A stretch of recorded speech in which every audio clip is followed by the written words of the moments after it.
අපගේ දිනපතා භෝජනය. අද දින අපගේ දිනපතා භෝජනය මෙනෙහි කිරීම සඳහා බයිබල් කියවීම. ශුද්ධ බයිබලයේ ආමොස් පොතේ 9 වන පරිච්ඡේදයේ 2 වන පදයේ සිට 4 වන පදය දක්වා 11 වන පදයේ සිට 12 වන පදය දක්වා සහ 14 වන පදයේ සිට 15 වන පදය දක්වා. ඔවුන් පොළව හාරා මලවුන්ගේ ලෝකයට ගියත් මම ඔවුන් අල්ලා ගනිමි. ඔවුන් සගලොව නැගී ගියත් එතැනින් මම ඔවුන් පහතට හෙළමි. ඔවුන් කර්මෙල් කන්ද මුදුනෙහි සැඟවී සිටියත් මම ඔවුන් සොයාගෙන අල්ලා ගනිමි. ඔවුන් මට නොපෙනී මුහුදු පත්ලෙහි සැඟවුණත් එහිදී ඔවුන් දෂ්ට කරන පිණිස මුහුදු සර්පයාට මම අණ කරමි. ඔවුන්ගේ සතුරන් ඔවුන් වහල්කමට ගෙන ගියොත් ඔවුන් කඩුවෙන් මරණ ලෙස මම අණ කරමි. ඔවුන්ට පිහිටවන්නට නොව ඔවුන් විනාශ කරන්න මම අධිෂ්ඨාන කරගෙන සිටිමි. 11 වන පදයේ සිට ඒ දවසේදී ගරා වැටුණු ගෙයක් වැනි දාවිත් රජුගේ වංශය මම යලි පුනරුත්ථාපනය කරන්නෙමි. එහි බිත්තිවල ඇති කපළු අහුරා නටබුන් ප්‍රතිසංස්කරණය කර පෙර තිබුණු තත්වයට පමුණුවන්නෙමි. එවිට ඊශ්‍රායෙල් ජනයා ඊදුම් රටේ ඉතිරි අයද මට හිමිව තිබුණු ජාතීන්ද අයිති කර ගන්නෝය. මෙසේ වදාරන්නේ මෙය ඉටුවන්නට සලස්වන සමිදානන් වහන්සේය. 14 වන පදයේ සිට මාගේ සෙනග යලි සිය රටට ගෙනිමි. ඔවුහු නටබුන් නගර යලි ගොඩනගා එහි ජීවත් වන්නෝය. ඔවුහු මිදිවතු වවා මිදියුෂ බොන්නෝය. ඔවුහු වතුද වවා එහි පල කන්නෝය. මා ඔවුන්ට දුන් දේශයෙහි මම ඔවුන් පිහිටුවන්නෙමි. කිසි කලෙක නැවත ඔවුහු එයින් උදුරනු නොලබන්නෝය. නුඹලාගේ දෙවි සමිදානන් වහන්සේ මෙසේ වදාළසේක. දෙවියන් වහන්සේ සියල්ල දකිනසේක. අද දින අපගේ දිනපතා භෝජනයේ මෙනෙහි කිරීම ලියන ලද්දේ ලෙස්ලි කෝ විසිනි. ග්‍රේස් ආහාර වට්ටෝරු පොතකින් සැඟවී සිටින්න උත්සාහ කරන විට සිනහ නොවී සිටීමට මයිකල්ට නොහැකි විය. ආහාර ගෙන එන තෙක් ආපනශාලා මේසේ වාඩි වී ඔවුහු හැංගිමුත්තන් සෙල්ලම් කළා. පස් හැවිරිදි දැරිය සිටුවේ ඇයට පියාව නොපෙනේ නම් ඔහුටද ඇයව නොපෙනෙන බවයි.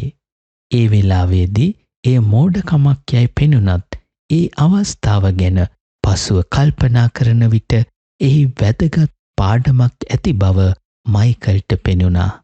දෙවියන් වහන්සේගෙන් අපගේ පාප සැඟවිය හැකි බව අපි සිතනවද? අපට උන්වහන්සේ පෙනෙන්නේ නැත්නම් උන්වහන්සේට අපවත් පෙනෙන්නේ නැත කියා අප සිතන්නේද? ආමොස් 9 මෙම කාරණාව ඉස්මතු කරනවා. උන්වහන්සේ දිවසිවරයා තුලින් කතා කරමින් ඔවුන්ගේ පාපවලට ඇති විනිශ්චයෙන් බේරෙන්න පුළුවන් කියා නොසිතන්නේ යයි අනතුරු අඟවනවා. ඔවුන් සැඟවී සිටියත් මම ඔවුන් සොයාගෙන අල්ලා ගනිමි. ඔවුන් මත මගේ දෑස් තබා සිටිමි. සියල්ල දකින සියල්ල දන්නා දෙවියන් වහන්සේගෙන් කිසිවක් සැඟවී නැත. නමුත් අනතුරු ඇඟවීම පැමිණියේ බලාපොරොත්තුවේ පණිවිඩයක් සමගයි. 11 වන පදයේ සිට 15 වන පදය දක්වා පදවල දෙවියන් වහන්සේගේ ප්‍රතිෂ්ඨාපනය පොරොන්දු වෙනවා. දාවිත් රජුගේ වංශය මම යලි පුනරුත්ථාපනය කරන්නෙමි.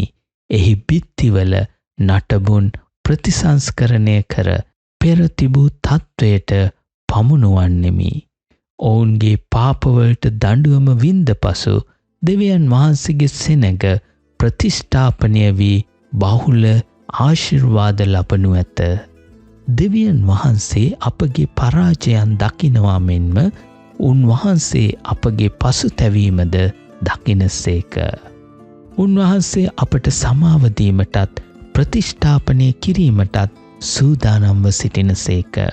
මෙම සත්‍යයෙන් අප සහනය ලබා ගන්නා අතර දයාවෙන් සහ අනුග්‍රහයෙන් පිරුණු අපගේ ශුද්ධ සහ ධර්මිෂ්ඨ දෙවියන් වහන්සේව අපි තදින් අල්ලා ගනිමු.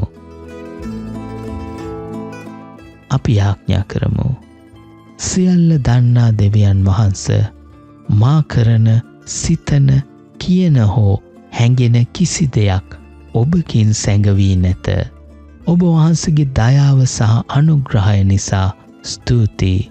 මන්දයත් මාගේ බලාපොරොත්තුව ඔබ කෙරෙහි පමණක් වන බැවිනි.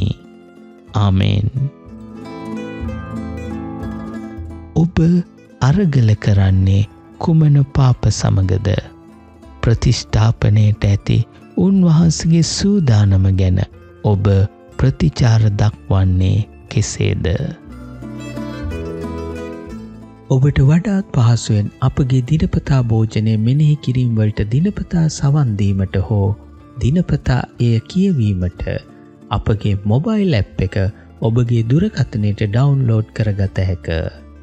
පහත ඩිස්ක්‍රිප්ෂන් බොක්ස් එකේ ඇති ලින්ක් මගින් Google Play Store හෝ Apple App Store වෙත පිවිස ඔබත් අදම ඩවුන්ලෝඩ් කරගන්න. අද දින අපගේ දිනපතා භෝජනය මෙනෙහි කිරීම ඔබට ආශිර්වාදයක් වූවා නම් මේ ගැන අන් අයටද පවසන්න. හෙට දිනයේදීත් අප සමග එකතු වන්න කියා අපි ඔබට ආරාධනා කරමු.